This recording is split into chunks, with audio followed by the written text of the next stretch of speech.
সুপ্রিয় ষষ্ঠ শ্রেণীর শিক্ষার্থীরা, আশা করছি তোমরা সবাই ভালো আছো। তোমাদের বার্ষিক পরীক্ষার বিষয় গণিত নিয়ে আলোচনা করছি। তোমাদের আমি একটি নমুনা প্রশ্ন দেখিয়ে দিচ্ছি তোমাদের পরীক্ষাটি কিভাবে হবে।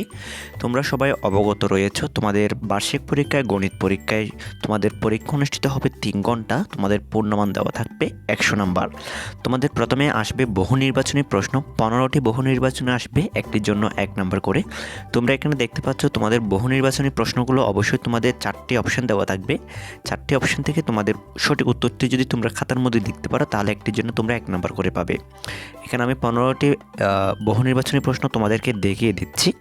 এরপরে তোমাদের দেখো 12, 13, 14, 15 দেখিয়ে দিয়েছি। এরপরে তোমাদের আসবে এক কথায় প্রশ্নের উত্তর। 16 থেকে 25 পর্যন্ত তোমাদের 10টি এক কথায় প্রশ্নের উত্তর আসবে, একটির জন্য 1 নাম্বার করে। 10টি লিখতে পারলে তোমরা পাবে 10 নম্বর। এখানে 16টি থেকে 25 পর্যন্ত এই প্রশ্নগুলো তোমরা অবশ্যই ভালোভাবে ক্লিয়ার করে তারপর তোমরা পরীক্ষা দিতে যাবে। এরপর তোমাদের খ বিভাগে সংক্ষিপ্ত ও রচনামূলক প্রশ্ন আসবে, টোটাল 75 নম্বরের। এবং প্রথমে 1 নম্বরে দেওয়া আছে নিচের প্রশ্নগুলো উত্তর দাও, এর মানে হচ্ছে সংক্ষিপ্ত প্রশ্ন। তোমাদের 13টি আসবে, 13টি লিখতে হবে, একটির জন্য 2 নম্বর করে। তোমরা 13 দুগুণে 26 নম্বর পেয়ে যাবে। এখানে তোমরা দেখতে পাচ্ছ ছোট ছোট সংক্ষিপ্ত প্রশ্ন, অর্থাৎ তোমাদের এগুলো অঙ্ক খাতার মধ্যে করতে হবে। এখানে আমি 13টি তোমাদেরকে দেখিয়ে দিচ্ছি, তোমরা আশা করছি এগুলো দেখতে পেরেছো। এরপরে আমি বাকি অংশগুলো দেখিয়ে দিচ্ছি। এই যে তোমাদের সংক্ষিপ্ত প্রশ্ন, এগুলো হলো বাকিগুলো, ঠিক আছে? এগুলো অবশ্যই তোমরা বাসার মধ্যে অঙ্কগুলো করবে। এরপরে তোমাদের রচনামূলক প্রশ্ন আসবে দৃশ্যপট নির্ভর। এর মানে হচ্ছে তোমাদের একটি উদ্দীপক দেওয়া থাকবে, 3টি বা 2টি প্রশ্ন দেওয়া থাকবে, অর্থাৎ এগুলো হলো সৃজনশীল প্রশ্ন, ঠিক আছে?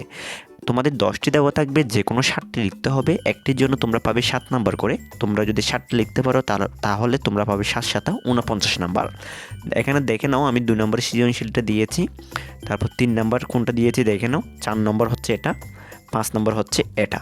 তোমরা আজকের এই প্রশ্নটি যদি তোমরা দেখে যাও তাহলে অবশ্যই তোমরা একটা ভালো প্রস্তুতি নিতে পারবে তোমাদের পরীক্ষার জন্য। সুপ্রিয় শিক্ষার্থীরা, এই 5 নম্বরের পরে 6 নম্বর প্রশ্নটি তোমরা দেখে নাও। আশা করছি তোমরা দেখতে পাচ্ছ, এই যে 6 নম্বর প্রশ্ন। এরপরে তোমরা 7 নম্বর প্রশ্নটা দেখে নাও। 7-এর পরে তোমরা দেখতে পাচ্ছ 8 নম্বর। 8 নম্বর প্রশ্নটা দেখে নাও। এই যে এগুলো তোমরা অবশ্যই বাসার মধ্যে ক্লিয়ার করবে। এরপর 9 নম্বর প্রশ্ন দেখে নাও, এই যে 9 নম্বরটা। এরপর 10 নম্বরে তোমাদের এগুলো হচ্ছে ওই ঢালে চিহ্ন, যেগুলো ঢালে চিহ্ন পরিসংখ্যানের যে চ্যাপ্টারটা রয়েছে সেখান থেকে এসেছে।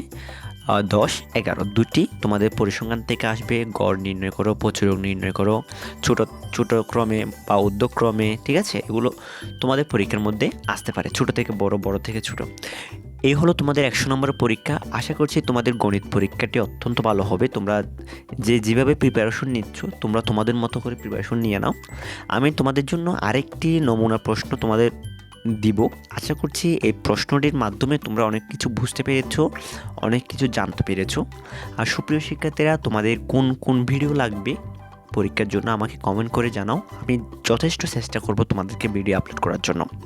এটা ছিল তোমাদের মডেল টেস্ট 1। পরবর্তী ভিডিওতে আমি তোমাদের মডেল টেস্ট 2 নিয়ে আলোচনা করব। ততক্ষণ অবধি তোমরা সবাই ভালো থাকবে, সুস্থ থাকবে।